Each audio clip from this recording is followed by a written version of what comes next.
को लेकर, आपातकाल को लेकर लगातार अब माफी मांगती नजर आती है ना कांग्रेस।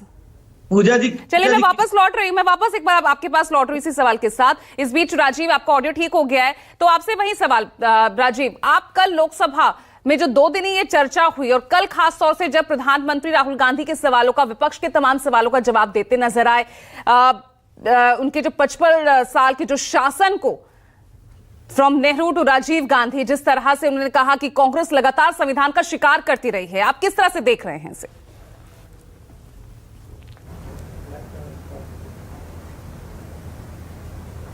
देखिए पूजा, कल भी मैंने इसी कार्यक्रम में कहा था कि संविधान पर बहस जो 2 दिन में हो रही है उसमें जो चर्चा सही तरीके से होनी चाहिए थी और जिसके लिए संविधान पर चर्चा रखी गई थी वो सिर्फ उसमें सिर्फ लोकसभा चुनाव के दौरान ये सारे राजनीतिक दलों, विपक्ष के लोग या सत्ता पक्ष के लोग, लोकसभा चुनाव के दौरान राजनीतिक रैलियों में जो बातें कहा करते थे, एक दूसरे पर आरोप और प्रत्यारोप लगाया करते थे, उसी का एक एक्सटेंशन मान लीजिए। मोटे तौर पर 80% बातें वो पुरानी थी जो राजनीतिक रैलियों में दोनों तरफ से कही गई थी।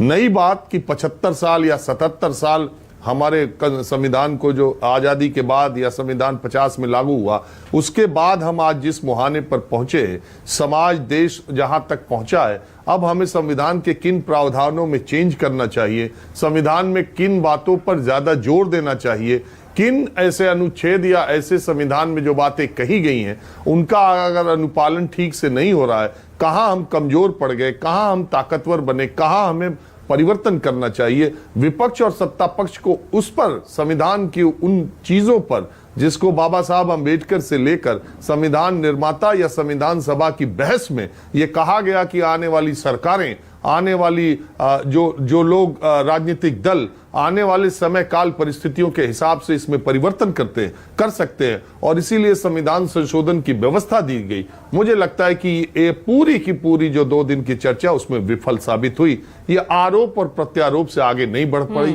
ये अग्निवीर, संभल और तमाम उन आरक्षण, लेटरल एंट्री, उससे आगे नहीं बढ़ पाई जो रोज की प्रेस कॉन्फ्रेंसेस में जनता सुनती है।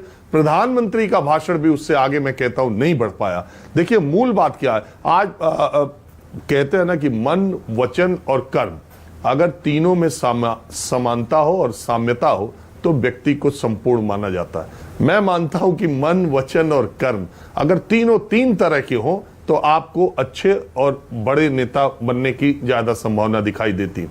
अब प्रधानमंत्री ने मान लीजिए 11 संकल्पों की बात की, उसमें 2 संकल्पों पर पूरे देश की नजर है। पहली ये कि भ्रष्टाचार से मुक्ति दिलाएंगे और परिवारवाद से छुटकारा मिले, ऐसे संकल्प ले। तो बात, सवाल ये है कि ये संकल्प जो कल प्रधानमंत्री ने कहा वो आज से लागू होगा या आज के पीछे का मिटाव फिर से होगा?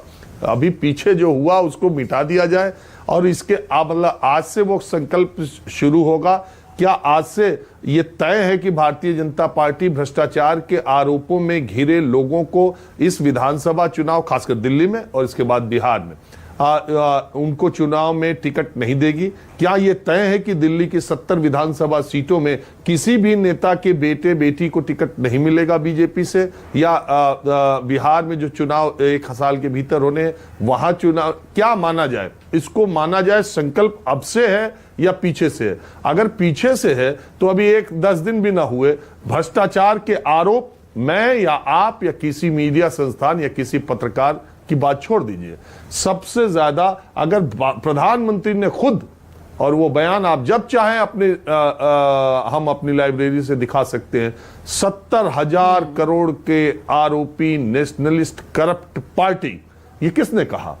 अब कहने की जरूरत नहीं है। और जिस व्यक्ति पर यह आरोप लगे आज वो महाराष्ट्र की एनडीए सरकार के डिप्टी सीएम है। तो ये मुझे लगता है कि प्रधानमंत्री ने आगे के लिए कहा होगा। और ये जो राहुल गांधी या कांग्रेस पार्टी, ये जो विपक्ष के लोग अगर सत्ता पक्ष पर संविधान को खत्म करने या बर्बाद करने या खतरे में करते, तो ये निश्चित प्रधानमंत्री की इस बात की ये बात जो है वो उनकी बिल्कुल ठीक बात है कि इमरजेंसी लोकतंत्र के माथे पर कलंक है और इससे कांग्रेस पार्टी कभी अपने को छुटकारा नहीं दिला सकती। लेकिन बात यही है कि जब आप आगे बढ़ते हैं तब आप वर्तमान की बात करते हुए भविष्य की बात करते हैं।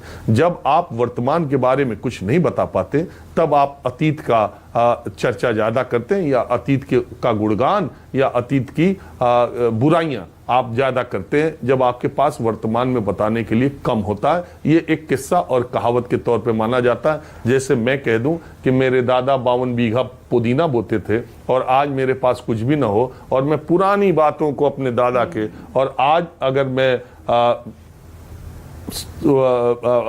बुरी स्थिति में हूं या मेरे पास अपने लिए बताने के लिए कुछ नहीं है, तो मैं कहूं कि मैं बहुत बड़े राजसी परिवार में पैदा हुआ था। तो ये अतीत की बातें ही होती रही सत्ता पक्ष की तरफ से। नेहरू और गांधी और राजीव गांधी, इस देश में 30% से ज्यादा लोग ऐसे हैं जो 1995 के बाद पैदा हुए हैं। 95 के बाद पैदा हुए, 95 के बाद ऐसे लोगों की संख्या एक आंकड़े के मुताबिक 33% है। उनको क्या पता कि राजीव गांधी, इंदिरा गांधी, नेहरू, उन्हें पता है कि जब से वो पैदा हुए हैं तब से आधे समय बीजेपी ने, आधे समय से ज्यादा बीजेपी ने राज किया है और आधे समय से थोड़ा कम कांग्रेस ने राज किया है। तो आज जो देश की स्थिति है, आज जो बेरोजगारी की स्थिति है, आज जो 80 करोड़ लोग राशन ले रहे हैं, और आज जो देश की अर्थव्यवस्था है, आज जो विकास की है, इसके दोनों के बदहाली के लिए दोनों करीब करीब 60-40 के अनुपात में जिम्मेदार हैं। अगर अच्छा है तो भी, बुरा है तो भी। मूल बात यह है, अब वही संकल्प की बात करते हैं। आप खुद ही देख लीजिए, अभी मैं एक नेता जो केंद्रीय मंत्री हैं, राजीव रंजन सिंह लल्लन, उनका बयान आपने सुनाया। मुझे बड़ा राजनीति की बात है, मैं तो कहने में चूकता नहीं हूं। आप इसी दिन का 1 महीने, 1 साल पीछे का टेप उठा के चला लीजिए। हमारे सहयोगी, वरिष्ठ सहयोगी सुकेश रंजन ने उनका इंटरव्यू किया था जब इंडिया ब्लॉक गठबंधन की बात हुई थी और उन्होंने राष्ट्रीय अध्यक्ष पद से इस्तीफा दिया था। तो उस समय भारतीय जनता पार्टी और प्रधानमंत्री के बारे में लल्लन सिंह ने क्या क्या कहा था वो भी देख लीजिए, और 10-12 महीने के बाद वो क्या बोल रहे हैं उनको भी देख लीजिए।